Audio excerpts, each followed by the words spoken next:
উম, প্রায় আর মাত্র কয়েক মাস বাকি রয়েছে, তারপরেই বিধানসভা নির্বাচন এ রাজ্যের। তার আগে আমরা দেখলাম প্রধানমন্ত্রী নরেন্দ্র মোদী তিনি আলিপুরদুয়ারকে বেছে নিলেন, অমিত শাহ বেছে নিলেন একেবারে কলকাতাকে। এই যে দুটো সাউথ এবং নর্থ বেছে নেওয়ার কারণটা ঠিক কি? মানে এর মধ্যে কি কোনো রকম বঙ্গ রাজনীতির কোনো আবার সমীকরণ রয়েছে নাকি? না, বঙ্গ রাজনীতির সমীকরণ নেই। ভোট রাজনীতির কথা যদি বলো, ভোটের তো এরকম ফেজ হয়ই, যে নর্থ বেঙ্গল, সাউথ বেঙ্গল এরকম দুটো ফেজ। কিন্তু ওয়েস্ট বেঙ্গল তো একটাই। ওয়েস্ট বেঙ্গল বলতে it is a combination of north Bengal as well as south Bengal. এবং তাই যদি বলো, তাহলে মমতা ব্যানার্জি তো যেমন সাউথ বেঙ্গলে এখানে নবান্ন আছে, তিনি উত্তরবঙ্গেও তো একটা মানে তোমাদের এই সচিবালয় খুলেছেন। হ্যাঁ, তো এটা মানে ভৌগোলিক কারণেই সম্ভব, ভৌগোলিক কারণেই এটা করা হয়। কিন্তু বিজেপির মধ্যে অনেক সময় এরকম কথা ওঠে যে উত্তরবঙ্গকে আলাদা করার জন্য, আলাদা রাজ্য করার জন্য বা কেন্দ্রশাসিত অঞ্চল করার জন্য। সেক্ষেত্রে কি প্রধানমন্ত্রী মোদী তিনি প্রথম এই জায়গাটা বেছে নিলেন? আমি এটা নিয়ে কিছু বলতে পারবো না, কারণ আমার জানা নেই যে বিজেপির থেকে কোনো একটা নর্থ বেঙ্গল এবং সাউথ বেঙ্গলকে আলাদা করার প্রস্তাব এসেছে কিনা। নারায়ণবাবু, আপনি বললেন যে উত্তরবঙ্গ বিভাজনের কথা আপনি সেটা এড়িয়েই গেলেন। কিন্তু যেখানে একটা প্রশ্ন ওঠে, মমতা বন্দ্যোপাধ্যায়ও কিন্তু বারবার বলেছেন বিজেপি চক্রান্ত করে উত্তরবঙ্গকে বিভাজন করার জন্য। কেন উত্তরবঙ্গ বিভাজন হবে? বাংলা, গোটা বাংলাই হচ্ছে আমাদের সম্পদ, বাংলাকে কেন ভেদাভেদের রাজনীতিতে নিয়ে আনবে? তাহলে সেক্ষেত্রে আপনি মমতা বন্দ্যোপাধ্যায়ের সঙ্গে একমত? না, মমতা বন্দ্যোপাধ্যায় কোথায় কি চক্রান্ত করে কি না করে বলছে, তার সঙ্গে আমি একমত হব কি করে? আমি তো একটা কথা তোমাকে প্রথমেই বলেছি, যে মমতা বন্দ্যোপাধ্যায় জীবনের শেষ কবে কখন সত্যি কথা বলেছেন সেটা আমি জানি না। কারণ ওনার তো ঠিক মানে জন্মদিনও কনফার্ম নয়, কয়েকটা জন্মদিনের পরিচয় পাওয়া যায়। কাজেই এই ভদ্রমহিলার কোনো কথার ওপরে রিমার্ক করার কোনো প্রশ্ন নেই। আমি যেটা বলেছি সেটা হচ্ছে যে বিজেপি যে কোনো প্রস্তাব করেছে, যে উত্তরবঙ্গ এবং দক্ষিণবঙ্গের বিভাজন, সেটা যেভাবেই হোক না কেন, রাজনৈতিক বা তুমি যাই বলো প্রশাসনিক যেই ভাগই হোক না কেন, এরকম কোনো কিছু বলেছে বলে আমার জানা নেই। এবং কেন্দ্রীয় সরকারও এরকম কোনো প্রস্তাব মুট করেছে বলে আমার জানা নেই। একেবারে তাহলে ভোটের কথাতে আসি। আমরা দেখলাম যে অমিত শাহজি তিনি আসলেন কলকাতাতে এবং সেখানে কিছু গুরুত্বপূর্ণ কথা বললেন।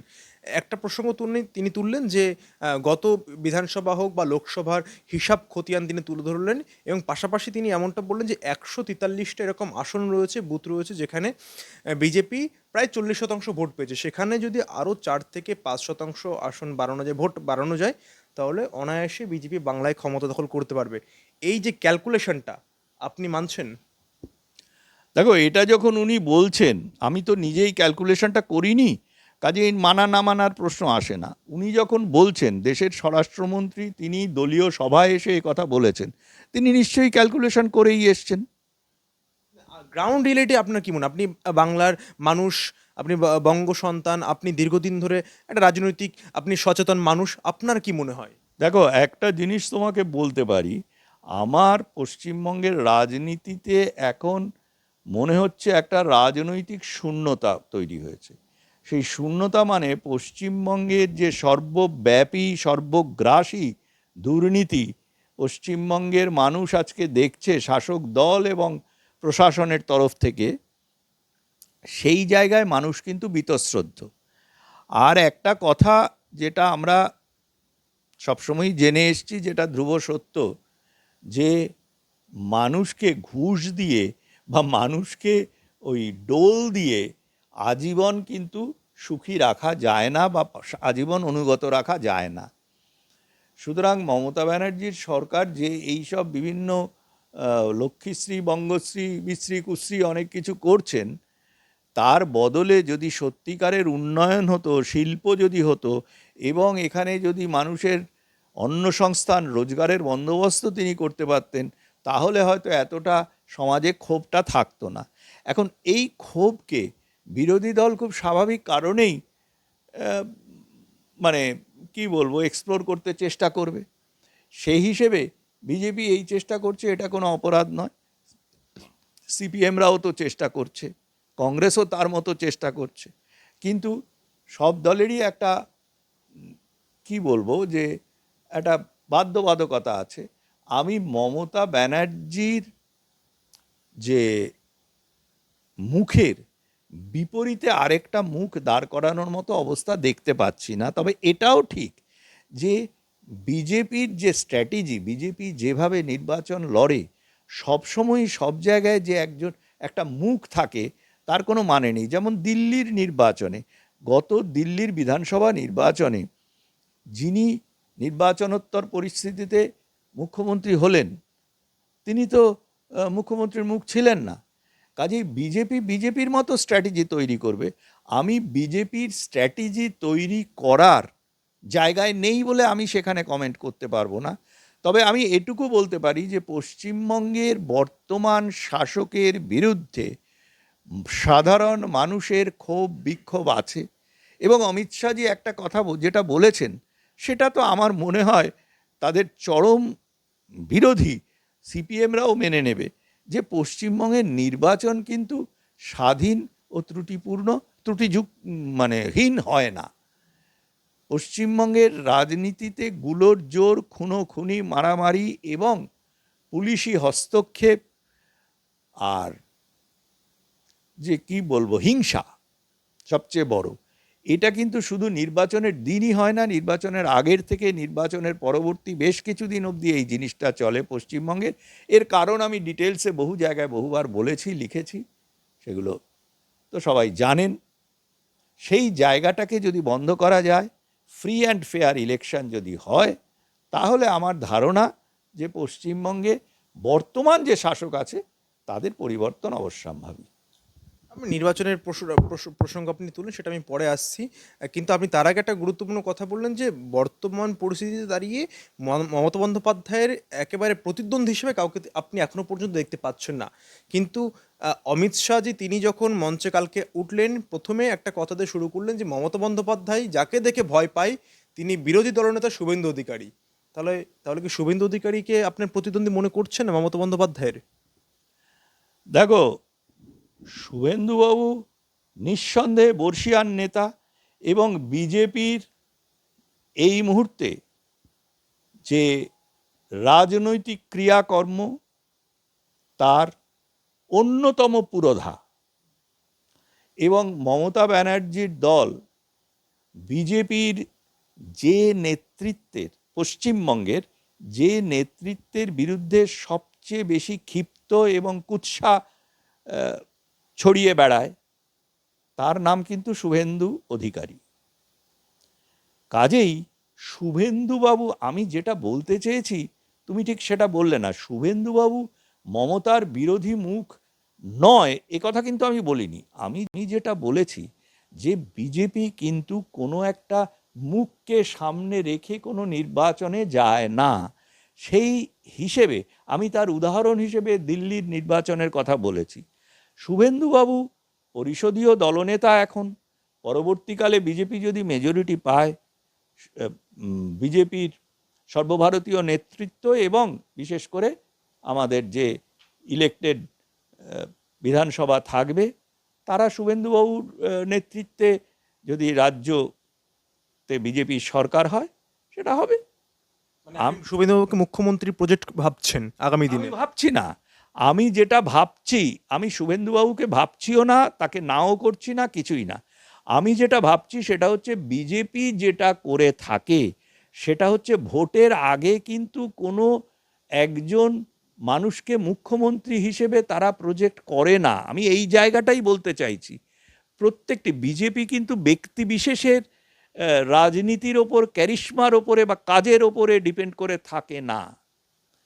তুমি যদি সেই দিক থেকে বলো ক্যারিশমার ব্যাপারে, হ্যাঁ, বিরোধী দলনেতা হিসেবে তিনি অতুলনীয় কাজ করছেন। পশ্চিমবঙ্গ বিজেপির যে মানে কি বলবো তৃণমূলের বিরুদ্ধে যে অভিযান, সেই অভিযানের একেবারে সামনে থেকে তিনি নেতৃত্ব দিচ্ছেন, এ বিষয়ে কোনো সন্দেহ নেই। কিন্তু সেখানে বিজেপির রাজ্য সভাপতি বলো, বিজেপির অন্যান্য নেতৃবৃন্দ বলো, প্রত্যেকেরই তাদের কন্ট্রিবিউশন আছে। সেটা শুভেন্দুবাবুও বলেন। অমিত শাহজি যেটা বলেছেন সেটা হচ্ছে শুভেন্দুবাবুর এই যে লড়াকু, এই যে প্রতিবাদী ভাবমূর্তি, সেটারই উনি প্রশংসা করেছেন। কিন্তু তার মানে এই নয় যে এই মুহূর্তে আমি নারায়ণ চক্রবর্তী বলে দেব যে 26-এর ইলেকশানে বিজেপি যদি জেতে তাহলে মুখ্যমন্ত্রী হবেন শুভেন্দু অধিকারী। এটা বলার এখতিয়ার আমার নেই। আমি এইটুকুই খালি বলেছি, শুভেন্দুবাবুও বিজেপির নেতা, সুকান্তবাবুও বিজেপির নেতা, আরও অনেকেই বিজেপির নেতা আছেন। আপনার সব থেকে পছন্দের তালিকায় কোন দুজন থাকবে একে, সুকান্ত শুভেন্দুর মধ্যে? দীর্ঘদিনের সুকান্তবাবু দীর্ঘদিনের আরএসএস করা লোক, পোড়খাওয়া রাজনীতিবিদ, শুভেন্দু অধিকারী, আপনি কাকে এগিয়ে রাখবেন? বিজেপি নেতৃত্ব যাকে ঠিক করবে তার ভোটই, সে ওরাও হতে পারেন, অন্য কেউ হতে পারেন, যে কেউ হবেন। কারণ বিজেপির যে আপনার কোনো পছন্দ নেবেন, আপনার যদি পছন্দের তালিকা ধরা হয় তাহলে দুজনের মধ্যে কাকে এগিয়ে রাখবেন? আমি কি করে বলবো, আমি তো বলার মতো জায়গায় নেই। এটা তো চায়ের আড্ডার আলাপের মতো নয় যে আমি আমার কথা বললাম। এক সময় দিলীপ ছিল রাজ্য সভাপতি, এখন সে হয়তো কোথাও নেই, আমি জানি না। শুভেন্দুবাবু এখন বিরোধী দলনেতা, গতকালে দলের সভাপতি এবং কেন্দ্রীয় মন্ত্রীও বটে। এরা প্রত্যেকেই যথেষ্ট যোগ্য। এখন বিজেপি যাকে যোগ্য মনে করবে, আমি তো এই দুজনের মধ্যেই সীমাবদ্ধতার কথা বলিনি। বিজেপির যাকে মনে করবে সুটেবল পারসন, তিনি সেটা চালাবেন। এবং যাদের কথা বললেন তারা যদি মুখ্যমন্ত্রী নাও হন, তারা কিন্তু সর্বতভাবে মুখ্যমন্ত্রী তথা দলকে সাহায্য করবেন। এটাই বিজেপির নীতি, এটাই বিজেপি করে থাকে। এখানে কেউ পদের জন্য, আমি মনে করি না যে শুভেন্দুবাবু বা সুকান্তবাবু তারা ওই পদের জন্য রাজনীতি করতে এসছেন। ওটা তৃণমূলের কালচার, ওটা এখন অধুনা দেখছি সিপিএমেরও কালচার দাঁড়িয়েছে। হ্যাঁ, কিন্তু বিজেপির কালচারটা কিন্তু তা নয়। এবং বিজেপির যে তাত্ত্বিক শক্তিটা, সেটা আসে কিন্তু সংঘ পরিবার থেকে। এবং সংঘ পরিবার আমাদের যে শিক্ষা দিয়েছে, সেটা কিন্তু কোনো পদের জন্য নয়, কর্মের জন্য। সংঘের কথা বলছেন, এখানে একটা কথা উল্লেখ করতেই হবে, মানে প্রশ্নই বলা চলে। একটা শোনা যাচ্ছিল যে গত বিধানসভা ইলেকশন যদি দেখা যায়, সেখানে দেখেছি আমরা যে বিশাল একটা আসন টার্গেট করা হয়েছিল, কিন্তু সেটা হয়নি, সেই আশা পূরণ হয়নি। কারণ হিসেবে অন্যতম একটা উঠে এসেছিল যে সংঘের সঙ্গে বিজেপির একটা শীতল সম্পর্ক এই রাজ্যে তৈরি হয়েছে। এই যে সম্পর্কটা কি এখনো কিন্তু বর্তমান রয়েছে সংঘের সঙ্গে বিজেপি? আমি পাইনি এরকম কথা। আপনার কি মনে হচ্ছে এখন দাঁড়িয়ে সঙ্গে সঙ্গে বিজেপির সম্পর্ক ভালো? দেখো, তোমাকে আমি বলি, সংঘ কখনো অযাচিতভাবে কখনো কাউকে উপদেশ দেয় না। হ্যাঁ, বিজেপি থেকে আমাদের পরম পূজনীয় সরসঙ্ঘ চালকজিও বলেছেন যে যদি কোনো রাজনৈতিক দল তাদের কাছে মানে সেরকম মানুষ নেতৃত্বের জন্য চান, তারা সেগুলোর যোগান দেন। সেই অনুযায়ী বিজেপি যদি চায় তাহলে দেবে, না দিলে দেবে না। আর শীতল আর কি বলে উষ্ণ, বলছে শীতল উষ্ণ সম্পর্ক, এই ব্যাপারটায় আমার খুব একটা মানে অভিজ্ঞতাও নেই। আমি এতদিনের স্বয়ংসেবক হিসেবে আমি দেখিও নি যে কখনো এরকম কিছু হয় বলে। বাজারে অনেক কিছু করতে পারে, তোমরা সাংবাদিকরা অনেক কিছু বলতে পারো, আমাদের সঙ্গে কারোরই, কারণ হচ্ছে সংঘ সামাজিক কাজ করে, সংঘ কিন্তু রাজনৈতিক অ্যাক্টিভিটিতে যুক্ত নয়। সেক্ষেত্রে বাংলায় যদি ক্ষমতায় আসতে হয়, তাহলে সংঘের সাহায্য বা সংঘের যেটা অভিজ্ঞতা রয়েছে, বুদ্ধি রয়েছে, যেটা যে তথ্য রয়েছে, সেইগুলো যদি বিজেপি কাজে না লাগায় বা দলগতভাবে একসঙ্গে যদি কাজ না করে, তাহলে কি ক্ষমতায় ফেরা সম্ভব? আমি বলতে পারবো না বিজেপি কাজ করবে না, এই প্রশ্নটাই বা উঠছে কি করে, আর করবে সেটা কিভাবে উঠছে। কারণ সংঘ আমাদের একটা আলাদা সংগঠন, তারা সামাজিক কাজকর্ম করে। এবং বিজেপি একটি রাজনৈতিক দল, কোনো সন্দেহ নেই। বিজেপির কিছু নীতি থাকতে পারে, একটা জাতীয়তাবাদী ভাবমূর্তি আছে, জাতীয়তাবাদী মুখ তাদের আছে, জাতীয়তাবাদী চিন্তাধারা আছে। তো এই জায়গায় দুটোর মধ্যে মেলবন্ধন থাকছে কি থাকছে না, এটা বড় কথা নয়। বড় কথা হচ্ছে পশ্চিমবঙ্গের মানুষ কি পরিবর্তন চাইছে, এবং পরিবর্তন চাইলে বিজেপিকে চাইছে কি না। এই জায়গায় সংঘের রোলটা কোথায়? এখানে তো সংঘের কোনো রোল নেই। এখানে তো রোলটা হচ্ছে বিজেপির, রোলটা হচ্ছে যারা নির্বাচন পরিচালনা করবেন তাদের, এবং বিজেপির সঙ্গে যাদের লড়াই হবে অবশ্যই শাসক দল তৃণমূল কংগ্রেস এবং অন্যান্য রাজনৈতিক দলগুলি। এখানে সংঘের কিন্তু আলাদা কোনো ভূমিকা নেই। সঙ্গে সঙ্গে কিন্তু মমতা বন্দ্যোপাধ্যায় ভালো সম্পর্ক কিন্তু আমরা জানি।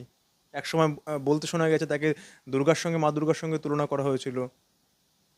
এবং বামেদের পাশে আরো যোগ করি যে বামেরা এখনো যেমনটা অভিযোগ তোলে যে এই রাজ্যে আরএসএস এর শাখা সংগঠন তৈরির ক্ষেত্রে মমতা বন্দ্যোপাধ্যায় আসার পরে সেটা বেড়েছে আরো।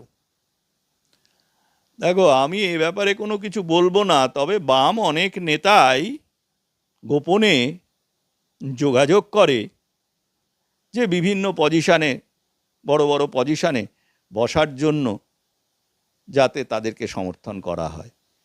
কাজেই আপনি আচরি ধর্ম পরেরে শেখায়ও, ওই বড় বড় কথা বাইরে বলা যায়, ঘোমটার পেছনে অনেকেই অনেক কিছু নৃত্য করেন, সেটা আমরা জানি। কিন্তু মমতা বন্দ্যোপাধ্যায়ের সঙ্গে আরএসএস এর যে সুসম্পর্ক, এটা তো ঠিক। মমতা বন্দ্যোপাধ্যায় আরএসএসকে প্রচুর গালাগাল করেছেন। তার যে তৃণমূল মুখপত্র না মুখপাত্র জানি না, সেই কুণাল ঘোষ, সেই 3.5 বছর জেল খাটা আসামি, তিনিও আরএসএস নিয়ে অনেক কুকথা বলেছেন। আমরা এগুলো শুনতে অভ্যস্ত। আমরা আমাদের কাজ করে যাই। কর্মণ্যে সাধিকে বস্তু মা ফলেষু কদাচন। কিন্তু বাইরে যেটা সবসময় দেখা যায় সেটা তো ভিতরে নাও হতে পারে, মানে ভিতরে হয়তো সুসম্পর্ক, হয়তো সেটা প্রকাশ করে না রাজনৈতিক স্বার্থের জন্য মমতা বন্দ্যোপাধ্যায়। দেখুন, আমরা যেহেতু এই প্রসঙ্গটা এই জন্য বললাম কারণ আপনি দীর্ঘদিনের একজন স্বয়ংসেবক, সেই জন্যই প্রশ্নটা তুললাম। আমরা যেহেতু সামাজিক কাজকর্ম করি, আমরা কিন্তু ওই কে রাজনৈতিক নেতা কি বললেন বা কে রাজনৈতিক নেতা কি ভাবলেন, এর উপরে নির্ভর করে আমাদের সামাজিক কাজকর্ম চলে না। রাষ্ট্রীয় স্বয়ংসেবক সংঘের কাজকর্ম জানতে হলে আপনারা যে কোনো শাখায় আসুন, কয়েক বছর দেখুন, তারপরে আমাদের কর্মযজ্ঞে থাকুন, তাহলে বুঝে যাবেন। যারা আমাদের সমালোচনা করে বা এইসব মানে ওই সব চাটনি আচারের মতো মানে মুখরোচক গল্প ছাড়েন বাজারে, তাদেরকে বলতে বলি, মানে তাদের জন্য আমার যেটা অ্যাডভাইস সেটা হচ্ছে যে আপনারা আমাদের কাজকর্মে যুক্ত হন, দেখুন আমরা কি করি না করি, তারপরে আমাদের সম্পর্কে বলুন। আমাদের কোনো শত্রু নেই, আমাদের কোনো মিত্র নেই। আমরা আমাদের নীতির ওপরে সামাজিক কাজকর্ম করে থাকি। নীতির বিরোধিতা করা মানে তো আর কোনো একটা দল বা কোনো একটা মানুষের বিরোধিতা করা নয়। মমতা ব্যানার্জি একজন মানুষ, তিনি একজন রাজনীতিবিদ। তার রাজনীতির অনেক কিছু আমাদের পছন্দ নাও হতে পারে, আমরা সেগুলো বলতেই পারি, কিন্তু আমরা কখনো ব্যক্তিবিশেষের কুৎসা করি না, সেটা আমাদের পক্ষে অনৈতিক।